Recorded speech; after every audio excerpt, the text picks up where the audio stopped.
Fala pessoal, tudo bem?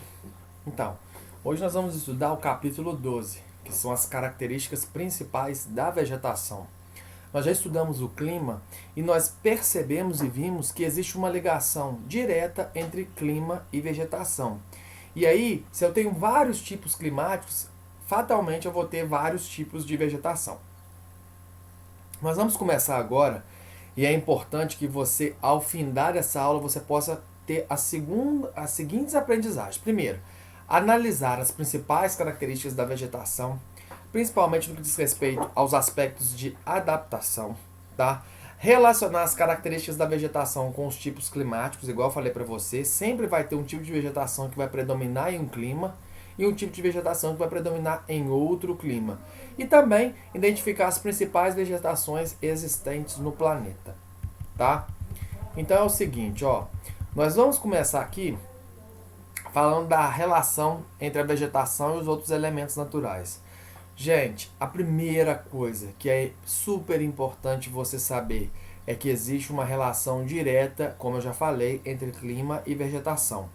O nosso clima no Brasil predominante é o tropical. Nesse tipo de clima, a vegetação vai ser totalmente diferente do clima predominante lá nos Estados Unidos, que é o temperado. A nossa vegetação vai apresentar características físicas típicas do clima quente e úmido, ao passo que a vegetação dos Estados Unidos vai apresentar características típicas do clima frio e mais seco, tá?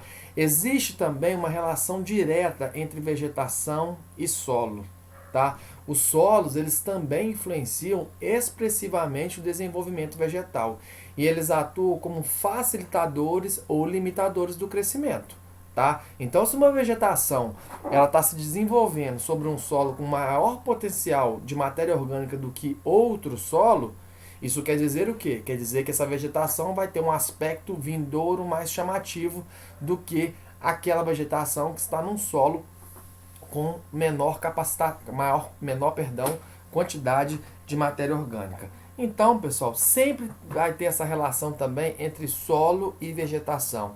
Há uma relação direta entre a capacidade de alimentação do solo, da vegetação, perdão, pelo solo que ela ocupa, tá? É importante lembrar também que os elementos naturais eles atuam em conjunto, nunca eles atuam de maneira separada. Dessa forma, a gente aborda a influência do clima sobre a vegetação, juntamente considerando a influência do relevo, que também é um fator climático, tá? Assim, se o relevo influencia o clima, ele também vai influenciar no tipo de vegetação que vai ocorrer em determinado local, tá? Outro ponto muito importante é o fato de haver correlações entre os elementos naturais.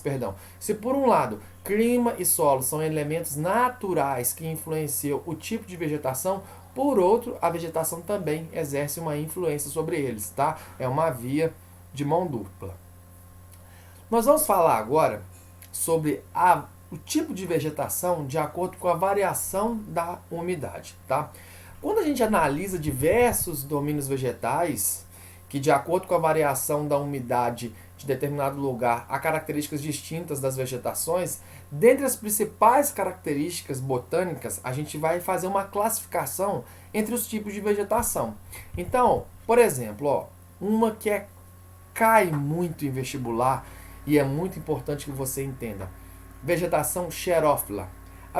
A vegetação xerófila também pode ser chamada de vegetação xerófita. O que é essa vegetação? É uma vegetação onde a gente tem plantas adaptadas à aridez. E para ela se adaptar à aridez, a gente tem um exemplo aqui, ó, que são esses cactos aqui, que a gente pode chamar também de cactáceas, que ocorre, por exemplo, aqui no sertão nordestino, mas também ocorre em outras áreas semidesérticas e desérticas do mundo, é a baixa presença de folhas e uma maior presença de espinhos. Como essa vegetação tem que estar adaptada à escassez de água, a maior presença de espinhos dificulta a grande perda de água. Se essa vegetação tivesse muitas folhas, como as folhas são bem maiores que os espinhos, a perda de água seria significativa, tá? Então, isso é uma estratégia para reduzir a perda de umidade no ambiente. Então, vegetação xerófila ou xerófita é a vegetação que está adaptada à aridez, tá? E ocorre nas áreas desérticas e semidesérticas com maior presença de espinhos do que folhas, tá? Você tem a vegetação higrófila, que é uma vegetação onde as plantas elas estão adaptadas a uma grande quantidade de umidade. Então você tem um exemplo aqui, por exemplo, da floresta amazônica, tá? A Mata Atlântica também. Não, a Mata Atlântica não, perdão, a Mata Atlântica é outra que eu vou explicar aqui. A floresta amazônica, por quê? Porque lá ela é uma região de clima equatorial. Lá chove todo dia. Então, higrófila vem de quê? Adaptada a uma grande quantidade de umidade. Nós temos ainda a vegetação hidrófila, aí observe que é hidro de água, que é a vegetação que está sempre no ambiente aquático, como por exemplo uma Vitória Régia, tá? A Mata Atlântica, ela é uma vegetação tropófila. Tropófila é uma vegetação que ela está adaptada a um período de seca e a um período de elevada umidade. No nosso clima tropical, nós temos um verão muito úmido e um inverno bastante seco. Então, a vegetação aqui, por exemplo, de Lima Duarte é uma vegetação tropófila. Nós temos também a vegetação mesófita, tá? Ela é uma vegetação que ela se adapta aos ambientes com regularidade de chuva. Tá? Que a chuva ela ocorre o ano todo e é bem distribuída. É uma vegetação típica, por exemplo, de clima subtropical, onde a umidade ela é constante ao longo do ano, mas ela não chega a ser uma umidade muito elevada, como por exemplo da floresta equatorial, da floresta amazônica, tá? E nós temos também a vegetação halófita, que se adapta aos ambientes salgados. É a vegetação, por exemplo, próxima aos mangues, ok? Então, gente, nós caracterizamos a vegetação aí baseada na disponibilidade de umidade. Além dessa disponibilidade de umidade, nós temos uma vegetação de acordo com a folhagem, tá? De acordo com a folhagem, nós temos a vegetação latifoliada.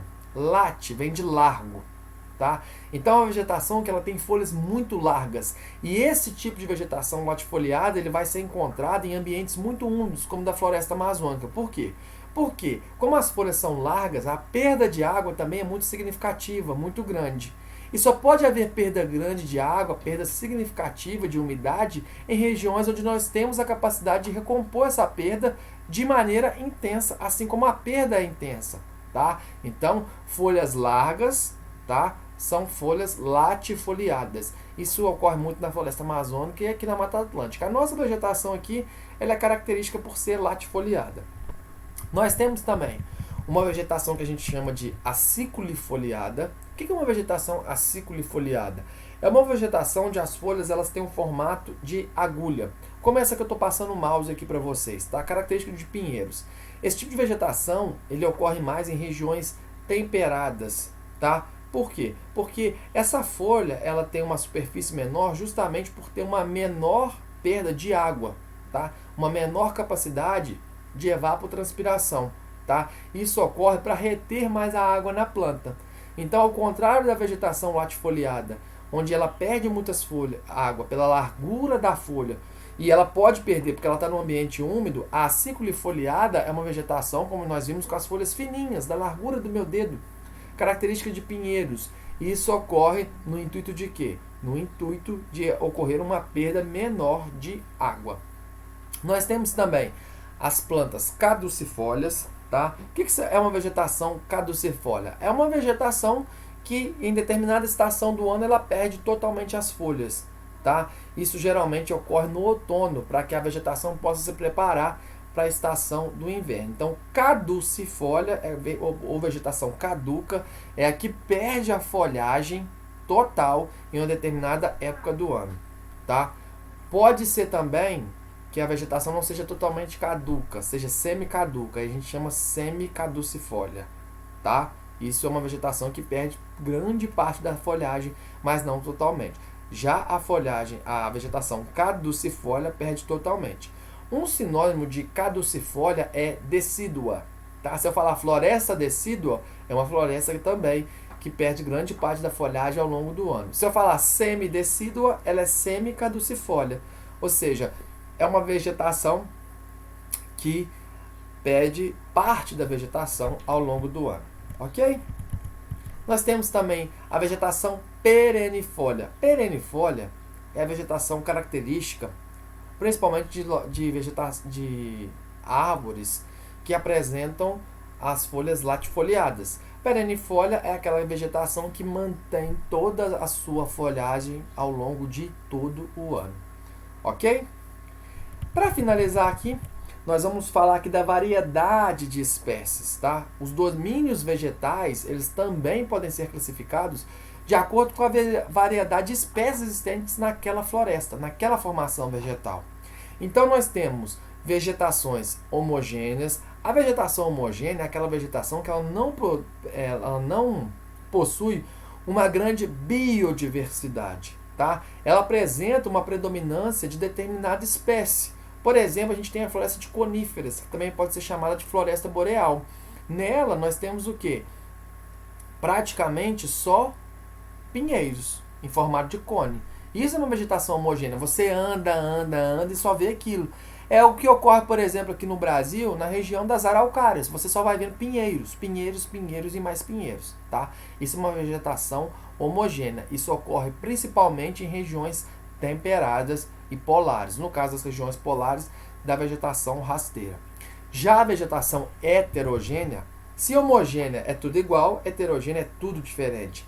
A vegetação heterogênea, ela é marcada pela elevada biodiversidade, ou seja, em uma área relativamente pequena, há uma grande variedade de espécies. Um exemplo de local marcado por esse tipo de vegetação é a floresta amazônica. A floresta amazônica, ela é o maior ecossistema biodiverso superficial do planeta. Ou seja, os oceanos têm uma biodiversidade maior, mas na superfície terrestre a Amazônia tem essa elevada biodiversidade. Se você caminhar por uma floresta de coníferas, como eu falei para vocês, que é uma vegetação homogênea, você vê tudo a mesma coisa.